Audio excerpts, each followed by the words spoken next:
আসসালামু আলাইকুম সুপ্রিয় বন্ধুরা, আশা করি ভালো আছো। আজকে আমি বৃক্ক বা কিডনির গঠন নিয়ে আলোচনা করব। গত ক্লাসে আমরা বৃক্ক এঁকেছিলাম, কতদিন আমরা বৃক্ক দেখেছি। মানবদেহের একটি গুরুত্বপূর্ণ অঙ্গ বৃক্ক বা কিডনি।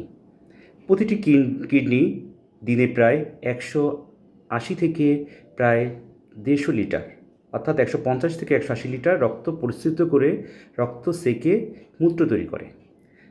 প্রাথমিক অবস্থাটা হচ্ছে আল্ট্রাফিল্ট্রেট। এই আল্ট্রাফিল্ট্রেট থেকে পরবর্তীতে আবার পরিস্রুত হয়ে ইউরিন তৈরি হয়। প্রতিটি বৃক্কের মধ্যে প্রায় 10 থেকে 12 লক্ষ, অর্থাৎ মানবদেহের দুটি বৃক্কে 20 থেকে 24 লক্ষ নেফ্রন রয়েছে।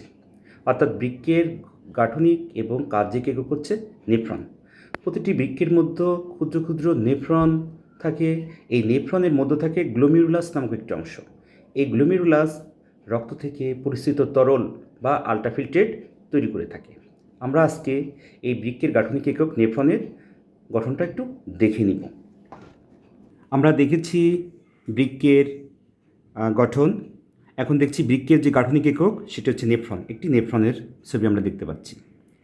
নেফ্রনের এই যে অংশটা আমরা দেখতে পাচ্ছি লাল, এই যে লাল যে অংশটা রয়েছে এখানে অবস্থান করে গ্লোমেরুলাস।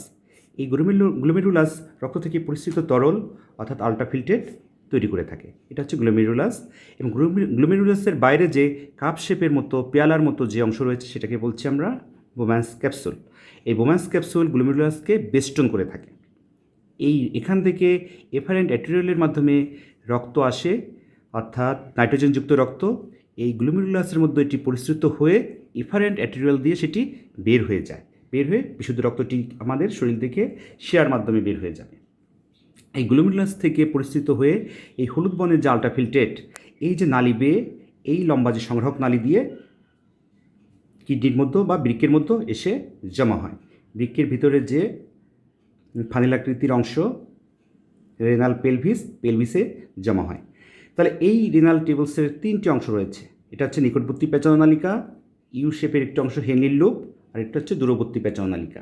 এটার মাধ্যমে রক্ত থেকে পরিস্রুত তরল তৈরি হয়। এটি আবার পরিস্রুত হয়ে এখান থেকে আবার পুনঃশোষিত হয়ে রক্ত কিছু পানি খনিজ লবণ শোষণ করে নেবে, বাকি বর্জ্যটা মূত্র হিসাবে এখান থেকে বের হয়ে গিয়ে কিডনির মধ্যে জমা হবে। এভাবেই নেফ্রন ক্রমাগতভাবে রক্ত থেকে পরিস্রুত তরল আলাদা করে দেয় এবং ইউরিন নামক বর্জ্য পদার্থ তৈরি হয়ে থাকে।